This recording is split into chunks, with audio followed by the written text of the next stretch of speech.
সিদ্ধিরগঞ্জে Narayanganj city কর্পোরেশনের লেকে আরিফ নামে এক যুবকের লাশ উদ্ধার করা হয়েছে।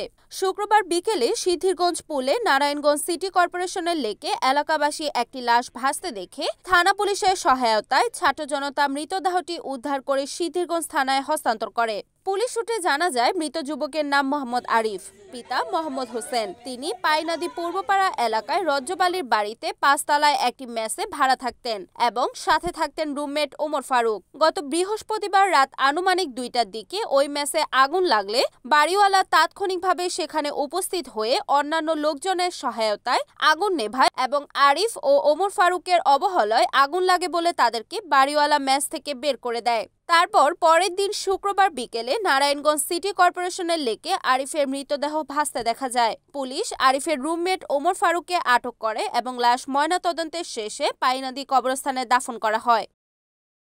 এই বাড়িতে কিভাবে মাইরা নিয়ে পানিত পালাইছে আমরা তো দেখি নাই, কিন্তু ঘুমানোর পরে শুধু খালি শর্ট প্যান্ডাই তো ফরনো তাহে, জামা তার ফরনো তাহে না, শর্ট প্যান্ডাই ফরনো আসি। পানিতে উড়াইছে, টানাতে এইভাবেই নিচ্ছে। অথচ একটা বাড়িতে যদি এমনি তো অসুস্থ একটা লোক মরে, বাড়িওয়ালা তো দায়িত্ব খুঁজলো, বাড়িওয়ালা তো কোনো সময় দেয়ও নাই, লাস্টের খবরও লয় নাই, টানাতেও যায় নাই। অথচ টানার থেকে হয় না, কোনো কেস লয় না।